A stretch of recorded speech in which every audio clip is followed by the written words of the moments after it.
তর্ক ও মূর্খ, এটা আমি ইস্টবেঙ্গলকে কেন্দ্র করে একটা ছোট্ট আলোচনা করব।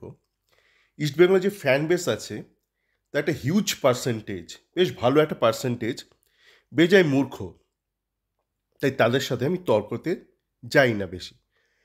এখন আপনি বলতে পারেন এটা কি ইস্টবেঙ্গল কেন্দ্রিক একটা সমস্যা? না, এটা একটা সামগ্রিক একটা সামাজিক সমস্যা, 2024-এর একটা সমস্যা। এই সমস্যার কারণ আছে একাধিক, সেই কারণে এই মুহূর্তে যেতে চাই না, কিন্তু আউটকামটা নিয়ে একটু অল্প আলোচনা করি। যে এটা কেন একটা সামাজিক সমস্যা বলছি, তার কারণ আপনারা যদি এই মুহূর্তে দেশে চলা রাজনীতি দেখেন, সেখানেও দেখতে পারবেন যে বিভিন্ন ন্যারেটিভ চলছে এই মুহূর্তে। সেখানে একটা শিফটিং গোল পোস্ট। একটা ছোট্ট উদাহরণ দিই। কখনো নারী, কখনো অস্ত্র, কখনো মন্দির, কখনো মঙ্গলসূত্র। দেখবেন এই ন্যারেটিভটা যারা একবার শুনলেন বুঝতে পারবেন। আর আরেকবার বলছি, কখনো নারী, কখনো অস্ত্র, কখনো মন্দির, কখনো মঙ্গলসূত্র।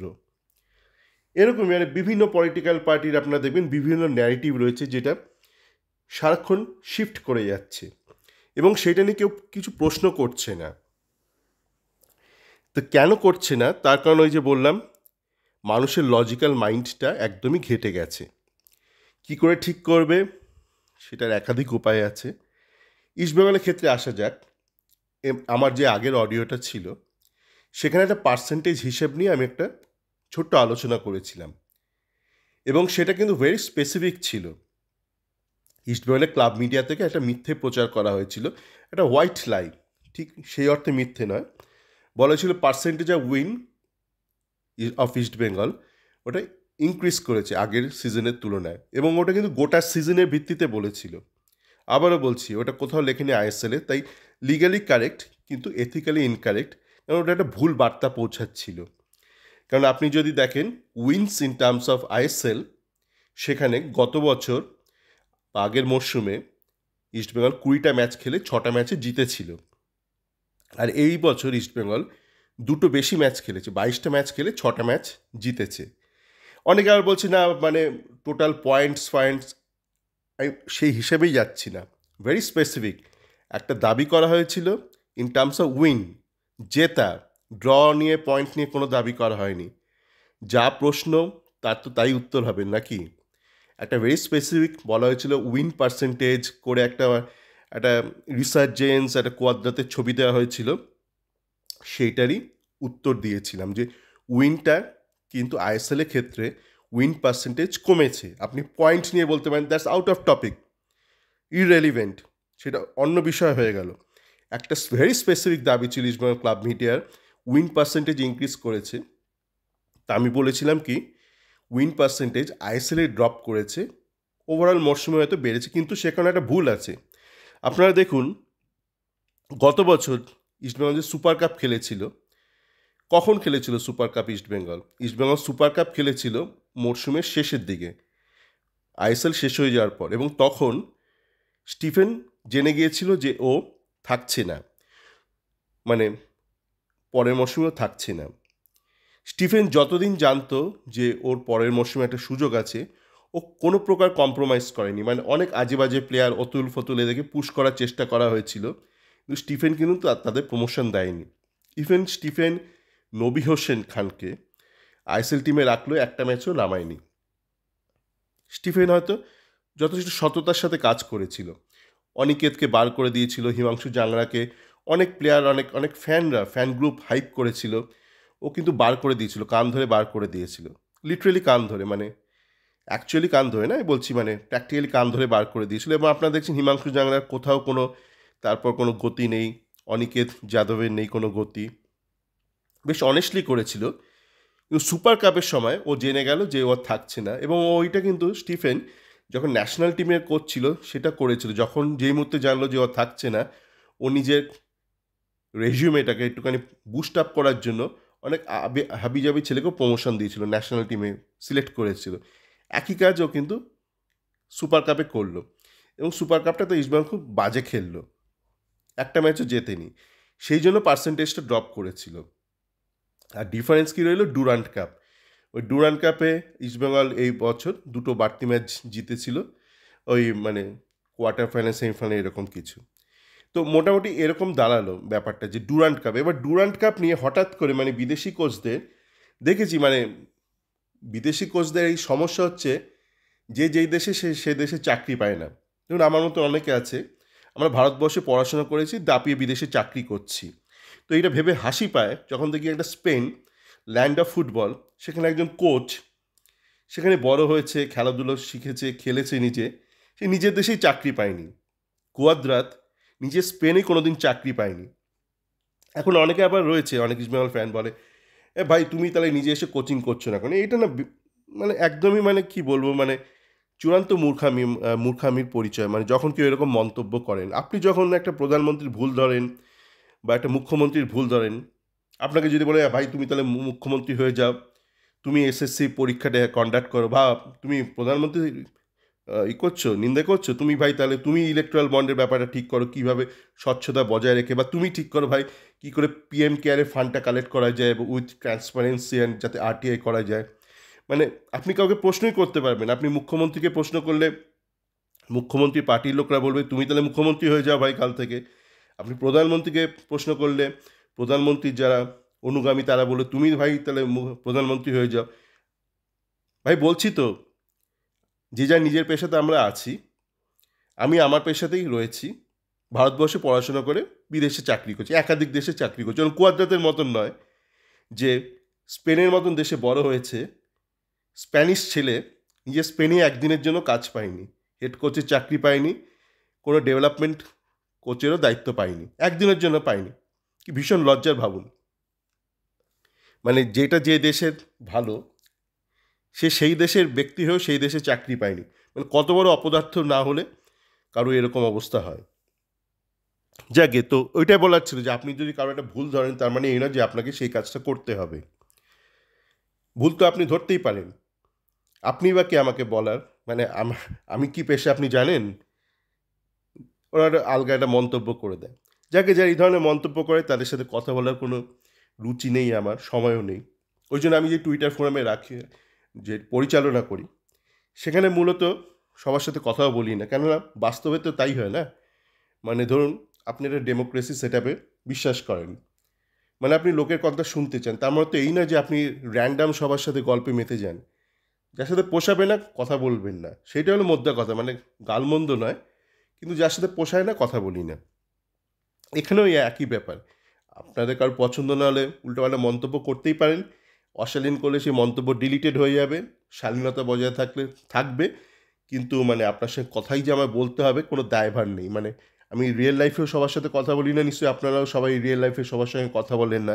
জাস্ট বিকজ ডিজিটাল একটা মিডিয়াম ব্যবহার করছি তার মানে এই নয় যে আমি ব্যক্তি হিসেবে বদলে যাচ্ছি, যে রিয়েল লাইফে আমি সবার সাথে কথা বলি না, আর হঠাৎ করে ডিজিটাল লাইফে র্যান্ডাম সবার সাথে আরবিট সবার সাথে কথা বলবো।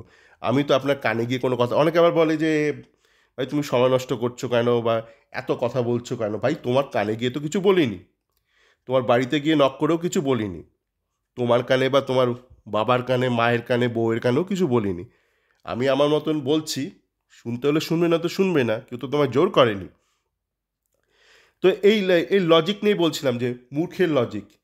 মানে কোয়াদ্রাতের ব্যাপারটা যেহেতু এখন আলোচনা হয়েছে, অনেকে এখন খেয়ালও করেনি যে ইস্টবেঙ্গল মাত্র 6টা ম্যাচই জিতেছিল। তো অনেকেই মানে বিস্ময় প্রকাশ করেছে, এ কি সত্যি আমরা 6টা ম্যাচ জিতেছি? হ্যাঁ আমরা 6টা ম্যাচই জিতেছি, তারপর ব্যাক টু উইন করে করে অনেক নাচানাচিও করেছি।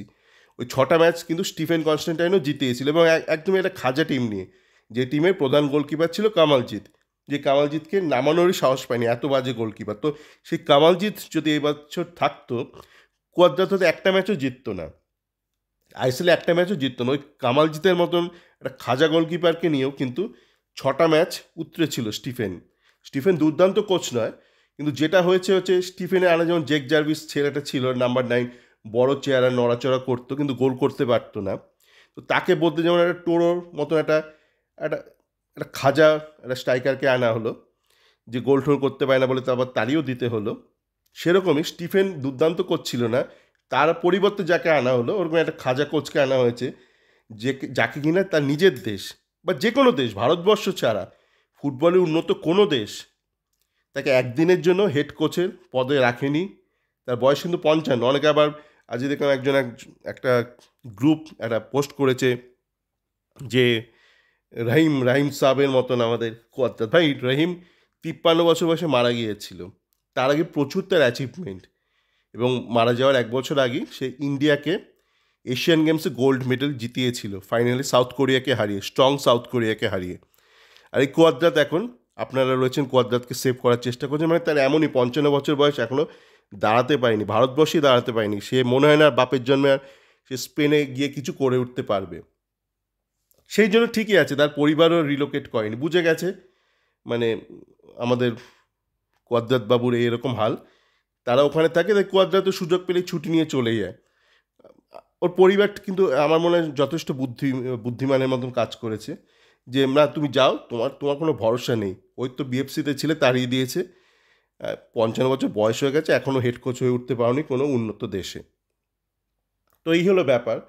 আর আর কি বলবো, ওই নিমথয়কে নিয়ে এখন একটা আলোচনা চলছে। আমি নিমথয়ের খেলা দেখিনি, কিন্তু নিমথয়কে নিয়ে একটা প্রবলেম অনেকেই বলছে, সেটা এখানে নয়, আমার মানে যেখানে টুইটার ফোরামে, যে নিমথয়ের যে একটা ছোটো স্ট্রাকচার আছে, বডি স্ট্রাকচার, সেইটা নিয়ে একটা সমস্যা।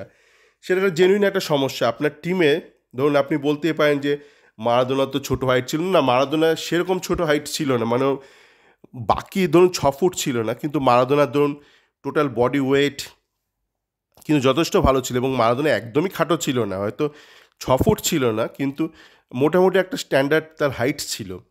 এবং মারাদোনা অসম্ভব স্কিল ছিল, এবং সেন্ট্রাল মিডফিল্ডে খেলতো। এবং এটাও মাথায় রাখতে হবে যে মারাদোনার টিমে কিন্তু মারাদোনা ম্যাক্সিমামেরই ভালো হাইট ছিল। তো ধরুন একটা টিমে একটা দুটো খর্বকায় প্লেয়ার থাকতেই পারে, কিন্তু আপনার টিমে যদি একাধিক খর্বকায় প্লেয়ার থাকে তখন একটা মুশকিল হয়। সেটা কিন্তু ফাউলারও বলেছিল, বা টনি গ্র্যান্ট, যে আমার টিমে যদি একগাদা খর্বকায় প্লেয়ার থাকে তাহলে সেট পিসের সময় কে ডিফেন্ড করবে।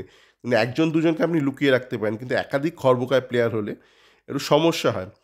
উইংয়ে থাকলে একটা সুবিধা আইএসএলে, আপনার যেহেতু অপোনেন্টে ধরুন যে উইং হাফ খেলছে বা সাইড ব্যাক সেও ভারতীয়, তো একটা অ্যাডভান্টেজ পায় যারা ধরুন উইংয়ে খেলে, হাইটের ব্যাপারটা। কিন্তু ওই বললাম মানে আপনার চারিদিকে যদি খর্বকার প্লেয়ার হয় তাহলে একটা মুশকিল, এবং সেই জন্য অনেক কোচই ন্যাশনাল টিমের জন্য মানে খর্বকার প্লেয়ার নিতে চায় না, কারণ আপনার অপশানস অনেক সমস্যা হয়ে যায়। মানে আপনাকে কতগুলো খর্বকার প্লেয়ার রাখতে পারবেন প্লেইং 11-এ, মানে আরেকটা হেডেক হয়ে যায়। ওই জন্য অনেকে খর্বকার প্লেয়ারটাকে প্রথমেই সরিয়ে দেয়। একই কারণ হলো না, ব্র্যান্ডন যে আমাদের ছিল, স্পাইডারম্যান বলতাম, এই ছেলেটা যথেষ্ট স্কিলফুল ছিল, কিন্তু ওই হাইটের জন্য বেচার কিন্তু মানে আই লিগে মোটামুটি খেললেও আইএসএলে ওই ওই কেউ নিতে চায়নি। তারপর ওই পাঞ্জাব নিয়েছিল এবছর, মানে পাঞ্জাবে যেহেতু কোয়ালিফাই করেছিল আইএসএলে, কিন্তু তারপর পাঞ্জাবও রিলিজ করে দিল। তো হাইট একটা প্রবলেম, তার সাথে যদি আপনার বডি ওয়েট সেরকম না থাকে। ওই কি একটা ছিল না, একটা অরুণাচল প্রদেশের একটা ছেলে, গত বছর অনেক ইস্টবেঙ্গল ফ্যান খুব হইচই করেছিল, নিকুম গামার। সে যখন মুম্বাই তাকে সই করালো তখন অনেকে ইস্টবেঙ্গলকে গালমন্দ শুরু করলো, ইস্টবেঙ্গল কেন নিতে পারলো না এরকম ট্যালেন্টেড প্লেয়ার। কিন্তু মুম্বাই নিয়ে কিন্তু সঙ্গে সঙ্গে ওকে রিলিজ করে দিল। ও বোধহয় কাশিতে আছে, রিলিজ করেনি মানে লোন আউট করে দিল, কাশিতে রয়েছে। তো সেই ছেলেটারও ওই একই প্রবলেম, মানে ভীষণই খর্বকায়, বডি ওয়েট কম। তো এরকম প্লেয়ারকে নিয়ে কিন্তু একটু মুশকিল রয়েছে। তো জানি না নিমথয় ব্যাপারটা আমি দেখিও নি। আরেকটা প্লেয়ারকে নিয়ে অল্প আলোচনা করে এটা শেষ করে দেব।